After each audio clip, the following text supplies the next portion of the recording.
आप चुनाव रण में उतर चुके हैं, पूरे देश की भी निगाहें यूपी के चुनाव पर है। आपने नारा भी दे दिया, यूपी फिर मांगे भाजपा सरकार। आप चुनाव में किन वजहों से अपनी जीत को आधार मान रहे हैं? भारतीय जनता पार्टी की डबल इंजन की सरकार ने उत्तर प्रदेश के अंदर सुरक्षा, समृद्धि और सुशासन का जो मॉडल दिया है वह उत्तर प्रदेश के प्रत्येक व्यक्ति को भावनात्मक रूप से अपने साथ जोड़ता है। और प्रधानमंत्री मोदी जी का सबका साथ, सबका विकास, सबका विश्वास और सबके प्रयास का मंत्र उत्तर प्रदेश के प्रत्येक व्यक्ति ने अंगीकार किया है और उसका लाभ भारतीय जनता पार्टी को इस चुनाव में भी प्राप्त होगा। पश्चिमी यूपी से चुनाव शुरू हो रहा है इस बार, और ये माना जाता है कि वहाँ से जो हवा चलती है उसका असर पूरे प्रदेश में रहता है। लेकिन इस बार वहाँ पे सपा और रालोद का गठबंधन, किसान आंदोलन से भी नाराजगी की बात कही जाती है। इससे भाजपा के लिए एक चुनौती माना जा रहा है। पार्टी इससे कैसे निपटेगी और पार्टी का क्या? देखिए, जो आशंका थी वो आशंका 2019 में भी व्यक्त की जा रही थी। 2019 में महागठबंधन था, सपा, बसपा, कांग्रेस, लोकदल, ये सभी लोग एक साथ मिलकर के भारतीय जनता पार्टी के खिलाफ लड़ रहे थे। परिणाम आया, जनता ने भारतीय जनता पार्टी को प्रचंड बहुमत से जिताने में योगदान दिया। यानी सबका साथ और सबके विकास के मंत्र को जनता जनार्दन ने अंगीकार किया। 2022 विधानसभा चुनाव के पहले ये महागठबंधन टूट करके अब गठबंधन में बदलाव हुआ है। जनता भूली नहीं है समाजवादी पार्टी सरकार के 12 से 15 के दौरान के कार्यकाल को और या उससे पहले की सरकारों के कार्यकाल को। देखिए, एक बुनियादी फर्क है। 2017 में भारतीय जनता पार्टी की सरकार प्रदेश में आई थी तो हमने पहला फैसला लिया था अवैध बूचड़खानों को बंद करने का, बेटियों की सुरक्षा के लिए एंटी रोमियो स्क्वाड का गठन करने का और 86 लाख किसानों के 36,000 करोड़ रुपए के कर्ज माफी का। समाजवादी पार्टी की सरकार 2012 में आई थी, उसका पहला फैसला था श्री राम जन्मभूमि पर आतंकी हमला करने वाले आतंकवादियों के मुकदमों को वापस लेने का। माननीय न्यायालय ने हस्तक्षेप किया और सपा के मंसूबों को पूरा नहीं होने दिया, अन्यथा क्या मंजर होता यूपी का। बात सोच करके भी हर व्यक्ति रूहें कांपती हैं उनकी। और सपा फिर प्रदेश को जिस दंगा, जिस अपराध, जिस अराजकता से भारतीय जनता पार्टी की सरकार ने मुक्त किया है, समाजवादी पार्टी के मंसूबे उसके ठीक विपरीत हैं। पहली सूची जो जारी की है और द्वितीय सूची जो जारी की है सपा ने, कैराना के पलायन के लिए जिम्मेदार अपराधियों को टिकट देकर, मुजफ्फरनगर के दंगाइयों को टिकट देकर, बुलंदशहर के उपद्रवियों को टिकट देकर, लोनी से लेकर के मुरादाबाद तक एक लंबी फेहरिस्त है। दंगा, अपराध, अराजकता जिनके जीन्स का हिस्सा है उनको टिकट देकर के समाजवादी पार्टी ने अपने मंसूबों को फिर से उजागर कर दिया है। और मुझे लगता है कि उत्तर प्रदेश का कोई व्यक्ति आज के दिन पे उत्तर प्रदेश में दंगा, अराजकता नहीं बल्कि शांति और सौहार्द के माध्यम से उत्तर प्रदेश को नंबर 1 की अर्थव्यवस्था बनाने की ओर अग्रसर है और जनता जनार्दन सपा के इस मंसूबे को पूरा नहीं होने देगी। योगी जी क्या इस पर और ज़्यादा आक्रामक हो रहे हैं? तमंचाधारी, दंगाई, कैराना, पलायन, ये सब मुद्दे बहुत तेजी से उठ रहे हैं। अब जो व्यक्ति दंगाई है, अभी सत्ता से तो कोसों दूर हैं, अभी से धमका रहे हैं जनता जनार्दन को कि हमें आने दीजिए, हम देख लेंगे, तो मैं उनको क्या बोलूं? एक दंगाई को, एक अपराधी को, एक तमंचावादी को तो मैं तमंचावादी और अपराधी ही बोलूंगा, उसको मैं धर्मात्मा नहीं बोलूंगा। तो मैं तो जो वह है उसको उस रूप में बोलने में मुझे संकोच भी नहीं होना चाहिए। कानून व्यवस्था बेहतर होने को एक बड़ा कारण माना जाता है सरकार की सफलता के पीछे। क्या यही एक सिर्फ जीत का आधार होगा कि इसके अलावा और क्या? देखिए,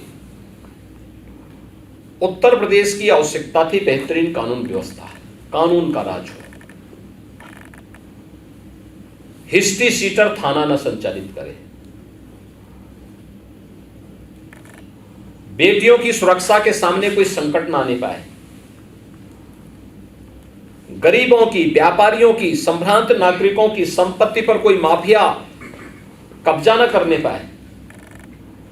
हमारा संकल्प था, हमने इसको पूरा किया, ये हमारी ड्यूटी थी, हमने अपनी ड्यूटी का निर्वहन किया। मैं आभारी हूं उत्तर प्रदेश की जनता का कि उन्होंने कानून व्यवस्था की बेहतर स्थिति को अप्रिशिएट किया। लेकिन हमने जो कहा था, राष्ट्रवाद, सुशासन और विकास के जिन मुद्दों को लेकर के लोक कल्याण संकल्प पत्र हमने जारी किया था 2017 चुनाव के पहले, हम लोग आज भी उस पर पूरी प्रतिबद्धता के साथ अडिग हैं और उसी को आगे बढ़ाने के लिए हम कार्य कर रहे हैं। एक एक मुद्दे को हम लोगों ने समाधान किया, एक एक वायदे को जो कहा सो करके दिखाया। तो स्वाभाविक रूप से इंफ्रास्ट्रक्चर डेवलपमेंट का कार्य भी हुआ है, सुशासन के लक्ष्य को, पारदर्शी भर्ती हो, किसानों को उनकी उपज का उचित दाम हो, उनकी आमदनी को दोगुना करने का कार्य हो, या फिर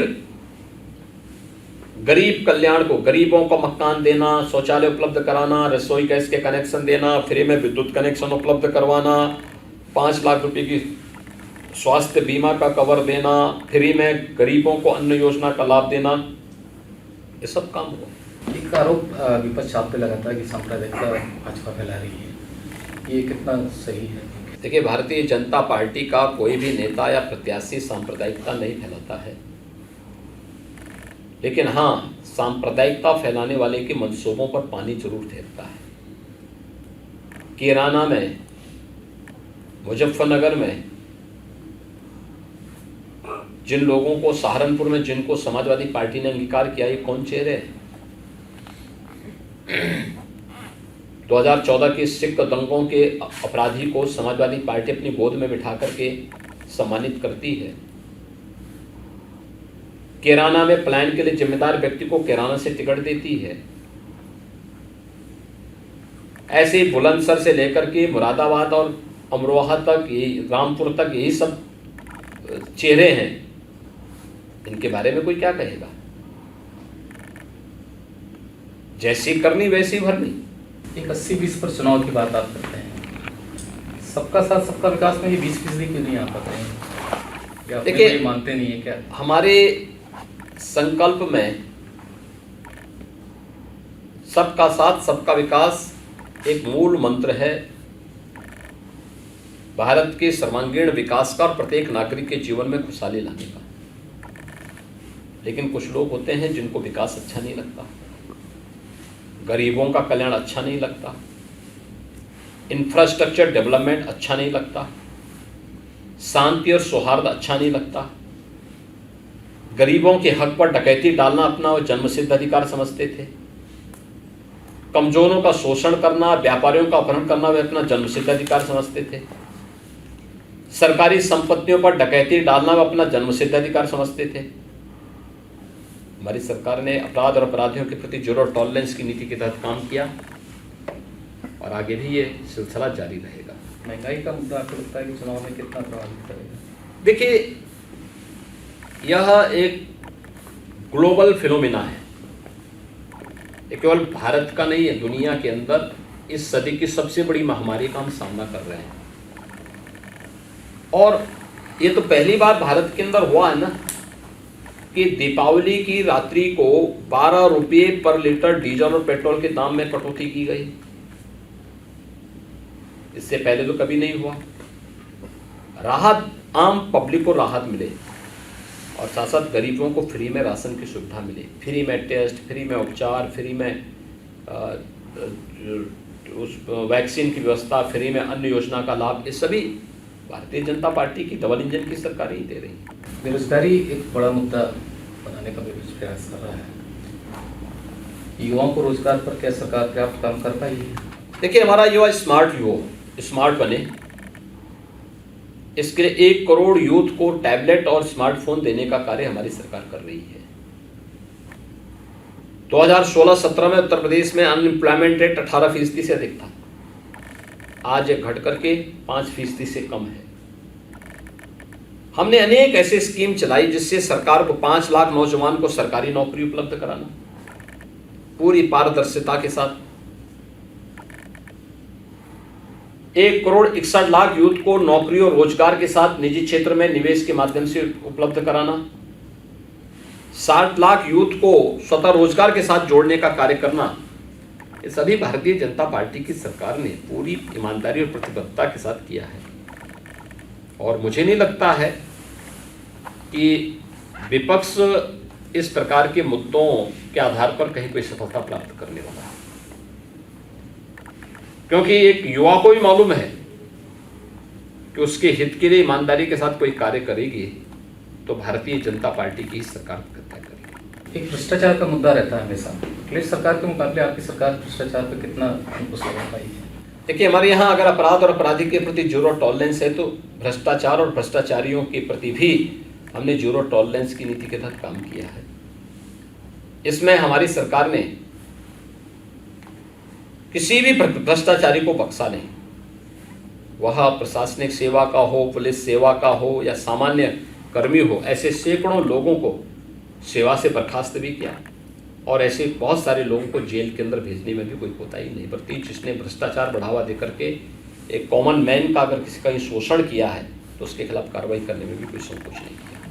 एक मुद्दा बहुत ज़्यादा उठता है आवारा पशुओं का, उसमें सरकार ने उपाय भी किए हैं, लेकिन क्या आपको लगता है कि उसके ठोस उपाय हो नहीं पाए या लोगों तक बात नहीं पहुँच पाई? हमारी सरकार जब आई थी 2017 में, हमने पहला फैसला किया था अवैध बूचड़खानों को बंद करने का।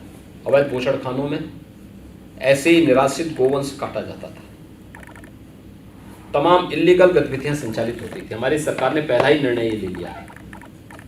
अवैध तस्करी भी रोकी गई, तो बड़े पैमाने पे गौवंश आया। 3 स्कीम हमारी चल रही है। एक निराश्रित गौ आश्रय स्थल की सरकार गौशाला चलाती है, सफलतापूर्वक उसका संचालन कर रही है। दूसरा है सहभागिता योजना, जिसमें कोई भी किसान 4 गोवंश तक अपने यहाँ रख सकता है, हर गोवंश पर उसे 900 रुपये हर महीने मिलेंगे। और तीसरा है पोषण मिशन के अंतर्गत कोई कुंवारी कन्या है, कोई गर्भवती महिला है, कोई बच्चा है, उसके परिवार के व्यक्ति के पास अगर व्यवस्था नहीं, एक गाय हम उस परिवार को उपलब्ध कराते हैं, साथ साथ हर महीने 900 रुपये भी देते हैं। किसान को भी हर गाय पर 900 रुपये देते हैं महीने, जिससे वह गाय की सेवा कर सकें, देखभाल कर सकें और उसका लाभ भी ले सकें। लगभग 8 लाख गोवंश वर्तमान में हमारे पास अलग अलग गौशालाओं में या सहभागिता योजना या पोषण मिशन के अंतर्गत हम लोगों ने दे रखी है। और हम लोग अन्नदाता किसानों के सम्मान और उसकी समृद्धि के प्रति पूरी तरह प्रतिबद्ध हैं। हम लोग न गाय कटने देंगे, न अन्नदाता किसान का फसल ही नष्ट होने देंगे। इस संकल्प के साथ कार्य कर रहे हैं। एक मुद्दा और काफ़ी जोरदारी से उठता रहा है, काशी अध्याय के बाद मथुरा पर क्या प्लान है सरकार? देखिए, मथुरा, काशी या अयोध्या ये भारत के सनातन धर्म के अनुयायियों की एक आस्था का केंद्र है और इन आस्था के केंद्रों का सम्मान करना,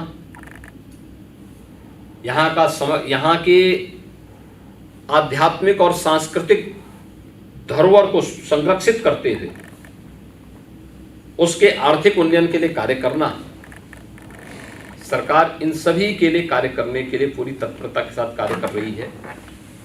और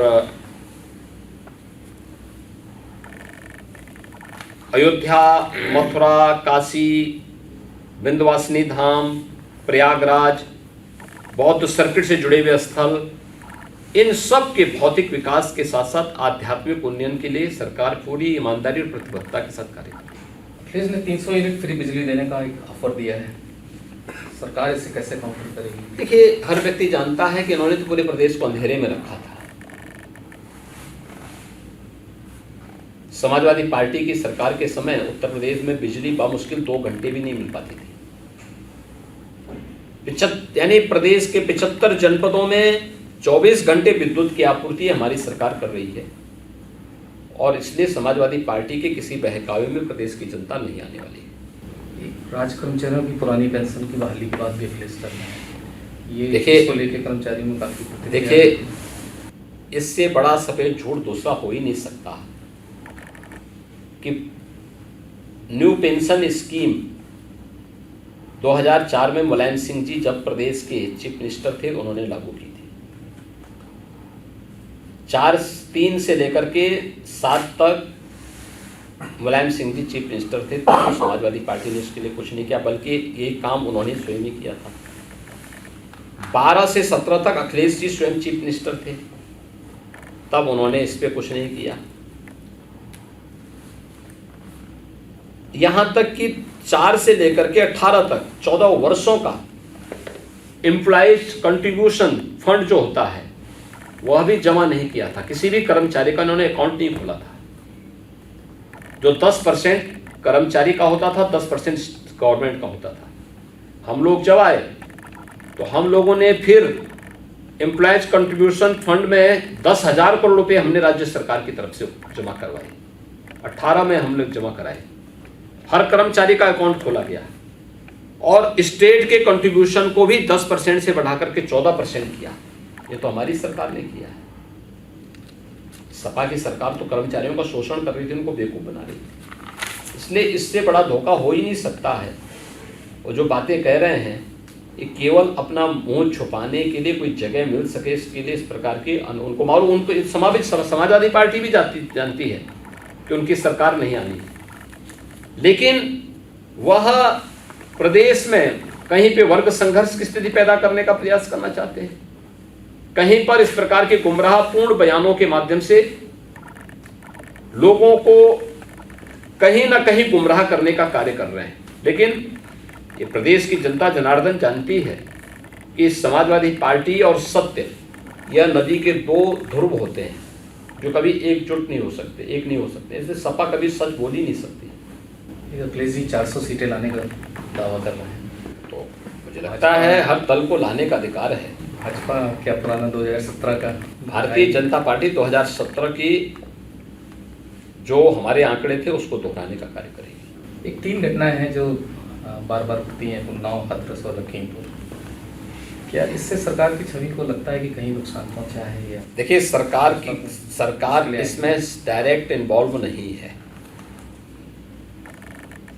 तीनों मामले, 2 मामले सीबीआई की जांच कर रही है और तीसरे मामले की जांच देखभाल भी माननीय उच्चतम न्यायालय की अध्यक्षता में, माननीय उच्चतम न्यायालय के निर्देशन पर एक जुडिशल कमीशन और एक एसआईटी कर रही है।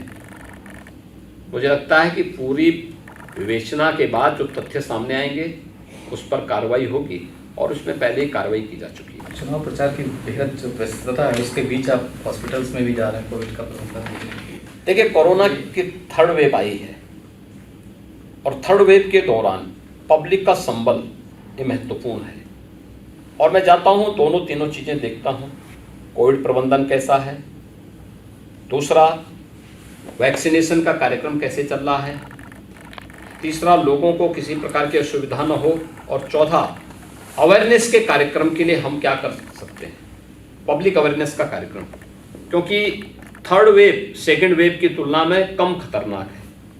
लेकिन जागरूकता के कार्यक्रम के माध्यम से हम बड़े संख्या में लोगों को, जीवन को भी और उनकी जीविका को बचा सकते हैं और उसी पर सरकार कार्य कर रही है। ऐसे कौन से काम लगता है जो आप लगता है कि आप 5 सालों में नहीं कर पाए और वो में उसको करना चाहिए था? ऐसे कौन सी?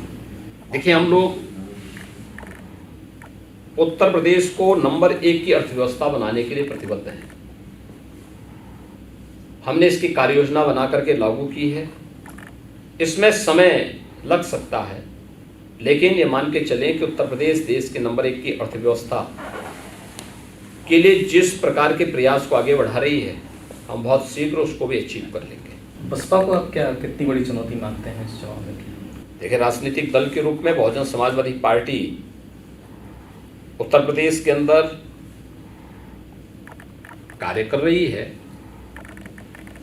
लोकसभा चुनाव में महागठबंधन बना था सपा, बसपा, कांग्रेस और लोकदल का।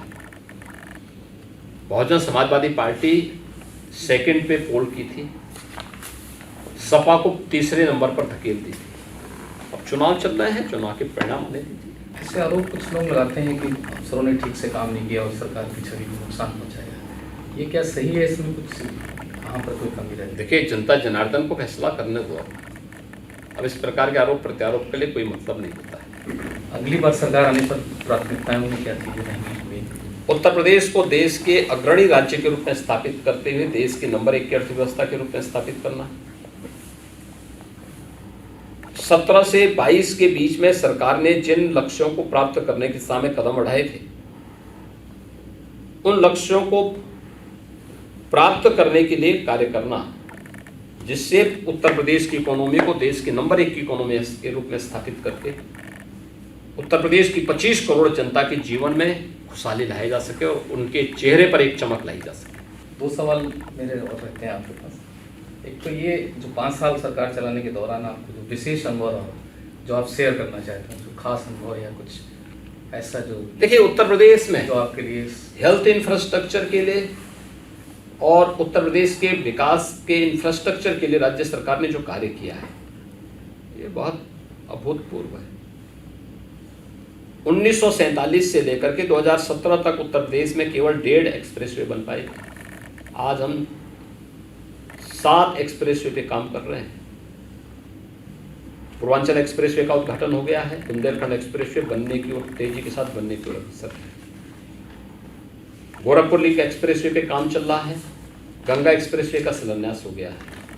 Ballia link expressway, Lucknow Kanpur link expressway, Lucknow Kanpur expressway और दिल्ली मेरठ 12 लेन का एक्सप्रेसवे, ये 7 एक्सप्रेसवे इस दौरान 5 वर्ष के अंदर बने हैं।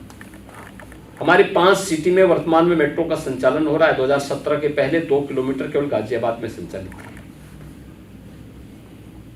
प्रदेश के अंदर